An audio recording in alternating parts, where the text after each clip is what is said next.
How do I do it? How am I able to do what I do on a daily basis? You know, how do I fight the demons? Because they hear me speak and I'm very raw and real. How do you fight my insecurities? All these things. And they're there every day. They're there every day. I'm in search for a feeling. I'm not in search for a trophy. I'm not in search for love. I'm not in search for more followers on Instagram or social media. When I started this journey years ago, and I realized that I'm going to be somebody, and I'm searching for a feeling of true victory for myself and only myself. The second I shut out the whole world and realized that one thing, that I am in this world alone. I'm fighting in this race by myself. Yeah, I'm all about people, I'm all about team, I'm all about that shit. But I'm really all about right now and in my life, no one knows the real truth about me, how hard I really go. I don't care if anybody knows. I don't want anybody to know. I'm an introvert. I live an introverted life. And I love that about me. That right there is my fuel, is I know that there's really no one out there grinding like me. And if they are, so be it. If I know about you, I'll make sure that I up my game. That's what the mentality is all about. My whole thing is a mentality thing. I view myself as the weakest person on the planet Earth. I was just an insecure, scared kid. And the only way I could find myself was through putting myself through the worst thing possible. My goal in life was to, in my mind, believe I'm the hardest man alive. And that's why the whole thing is can't hurt me. That's what it's about. It's about whatever you think you are, you have to make that dream a reality. But that's where the hard part is making that dream reality. That's where the hard work comes. That's where people know, how do you keep grinding every day? You have to make those insecurities, those fears. Like when I was 300 pounds, I didn't have any drive. I'm gonna go be a Navy SEAL. What kind of stupid shit is that, 300 pounds? There wasn't like a drive to go be a Navy SEAL. I was an insecure, lying kid, afraid. I had to look in my insecurities and in my fear and find drive in that. We're all looking for passion. Passion's all around you. You have a whole stack of it all around you. It's your insecurities, all that shit. You gotta dive deep in that shit. It's all in there. All the energy and fuel you need is right in yourself. It's all there. You got a lot of stuff to do to overcome. And you know, that's where I found it.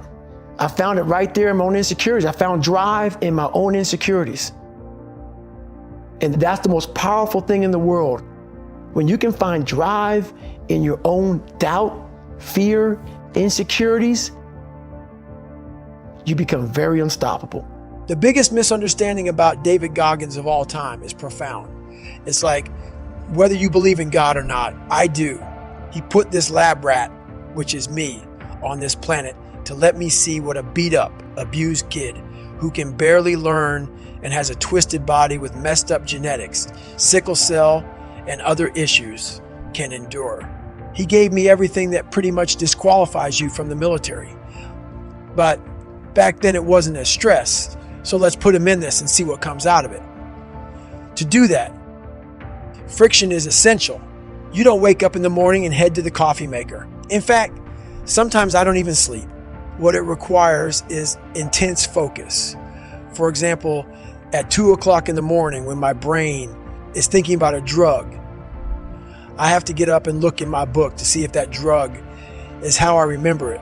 And this is every day of my life. That's why when I train a fighter or anyone, I tell them, you have no idea how great you really are, because they're using such a minimal portion of what they have. If people can learn to focus, they can see what's possible. While it may not be pretty, people have wanted to do documentaries on me. I refuse because I don't want normal. Every day people picking apart my life saying it's miserable. Who wants to live like that? They look at me and think it's crazy, almost like I'm sick or psychotic. The most frustrating thing in the world for me is when normal people judge a man like myself on what it really takes to extract greatness from nothing. It takes every bit of who you are if you choose that route. If you don't choose it, Merry Christmas, do what you gotta do. But all these things Like I told you, I'm going to keep it real. I didn't come here to talk about performing without purpose, because when I write these books, I go through and try to dumb down David Goggins. How can I give normal people? And I'm normal, but I found something most don't want to find, something from this crazy psychotic brain that I've developed. How can I do that? So I sit down with Jennifer for years and write down things like perform without purpose, callous your mind, armor your mind, the cookie jar, the accountability mirror, stuff that people can actually use in their lives. I'm glad it helps you, but the barbaric life that I live, that you must live, the almost obsession you must have to be great. You can't put that in a book. You can't write about it. It has to be experienced. And even after you experience it, it's difficult to encapsulate it in a book. It would seem like he needs to be locked up. It doesn't make sense for a guy that every second of the day, he is trying to extract more from something. Constantly think he's constantly disciplined, never going off the path. Whatever is injured on him, he figures a way. It's a conqueror's mindset. And very few people, if any, can really understand what that is. Like, I'm almost 50, and I've been this way for almost 30 years. Like, what do you do for fun? These questions, I don't get them. I don't understand them. People love to lie about who they're not. They love to lie about who they're not, dude. And that's, for me, the reason why I'm so vulnerable and I'm so real and honest. Find somebody to come out and tell me I'm lying about my fucking life. And for me to come where I came from and have the resume I have now, you know the confidence you get? How I don't care who you gonna judge me? You gonna judge me? What have you done in your life? So me being so honest and so upfront and so truthful, that came with me finally figuring out who I was, but also conquering David Goggins, the demons of David Goggins. Therefore now you're just an open book. You look at somebody looking right in the eye, tell them exactly who the fuck you are. You walk away. I'm good, bro, because I know exactly what this journey took to get here. And that gives you a fire and a passion that people can call you nigger, they can call you, if you're a lesbian or gay or bisexual, call you whatever the fuck you want. If you put yourself in the fire and you come out every fucking day like this, brush it off, not scared to go back in there again, come on, man. Your truth is real. You come out every day, man, with a way of talking to people that people don't have, because there's no truth behind them. And the truth is a starting line. When you sit there in the ugly mirror and say, I'm this, I'm this, I'm this, I'm this, you finally started your life. Maybe 40 years old. Maybe 40 years old, 5, 6 kids, wife. But the second you look in that mirror and you say, I'm this, I'm this, I'm this, I'm this, I'm this. Well, basically, I'm not this, I'm not this, I'm not this, I can't do this, I can't do this, I'm all these insecurities. Your life finally started. And once you start that life, man, the truth comes out big time, because you no longer care. So that's the problem. Most people just don't want to have that conversation to the point where they can go on stage with 1 million people and say, I'm all of this, and have a good day, see ya. It's empowering. It's very empowering. Belief is something special. It's not as simple as just telling someone, oh, believe in yourself. That's a bunch of crap. Belief for me came from enduring hell weeks, taping up my legs, getting up early in the morning by myself with no coach, and motivating myself every single day. When I'm out there on 240-mile runs, not wanting to be there, 90 miles in with 150 miles to go, and no one is there to cheer. Come on, David. I am forming belief. People develop belief in many different ways, but this is how I do it. So when hard times hit, I know exactly how to get through them. When I first self-published my book, Can't Hurt Me, no one believed in me, but I believed in myself. It sold 5 million copies. A lot of people come up here and talk about motivation and pushing yourself, but they're not actually doing it. They wake up every day with a canned speech telling you what to do and how to do it. Make your bed, take a cold shower, all that crap.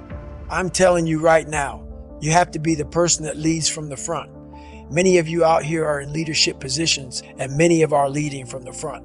They're leading from the rear, yet they're telling you how to do it. They wake up late and don't practice what they preach. In life, it's crucial to do what you say, because that's where true knowledge comes from. During my time training with the Navy SEALs, I wanted to quit every single day, but I told myself not to give in because many dreams die while suffering. And many of us have suffered, not just physically, but also emotionally and spiritually. It could be in a relationship where during suffering, you give up on the things you wanted the most. When I was training for pararescue, I wanted to be a pararescue man so badly, but the water haunted me. When the suffering became too much, my dream died along with it. If I hadn't found the Navy SEALs and gotten past that hump, or coming and facing my demons every day, I wouldn't be here today. You can't outrun your demons. They'll always know where you're hiding. Don't stop when you're tired. Stop when you're done. Discomfort yields progress. Discomfort is a teacher, a litmus test for activities we should be doing. So when you think about success, think about the discomfort. Discomfort will become how you prioritize everything and organize your effort to achieve what will genuinely make you grow. It's easy to say, chase discomfort. And if that was all there was to it, I could end up here. You could go after things that make you feel uncomfortable and see results. There is some truth to this, but in the real world, it's a bit more complicated. The challenge is that you need to find discomfort in the right areas and the right amounts. You will need to prioritize your discomfort daily. Unfocused and occasional discomfort will result in some progress. However, the growth you see with this type of effort will result in a linear progression, and what we are chasing are geometric results. You don't only need to do something that makes you uncomfortable today. You need to put a focus on your discomfort, compounded in the same areas over decades. You may have to start small, but one area of discomfort will build on the next area. And as this happens, you will see more and more success. When you see a successful person in any domain, there is no doubt they have been pursuing discomfort for a very long time. They sucked once, they got uncomfortable, kept at it, and then they started to suck a little bit less. Over time, they went from sucking to decent. After they were decent, they became good. They then went from good to great, and finally to world class. The key is daily over decades. Pursuit builds success. Continuous daily pursuit is very uncomfortable. We all have the same building blocks. We all have 24 hours in a day to shape our future and build who we want to become. However, some succeed at a high level and others coast into mediocrity or worse. Today, you can have anything you want whenever you want. New technological advances are inspiring and impressive, but are we leading it, or are these advances leading us to a life of slothful ease? You need to concentrate your efforts and limit distraction. Embrace the suck and get comfortable handling challenges alone. But where do you start? What areas of discomfort will produce results? Of all the things you could be doing, what should you be doing? Comfort is like a baby lion. You take it on as an adorable little pet, and in the beginning, loving and nurturing it is no problem. However, as the lion starts to grow, you have to feed it more and more. Eventually, you realize this beast was never meant to be your pet.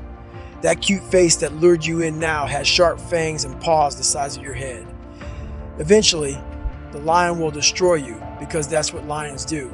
Embracing comfort is an insidious process that can shorten your life and decrease your enjoyment of it. In order to make the most meaningful impact, we have to clear the weeds on comfort. Once we clear up all the sneaky ways comfort is creeping into your life and slowing you down, then we can tackle what killing comfort looks like and set you on the path towards a better life.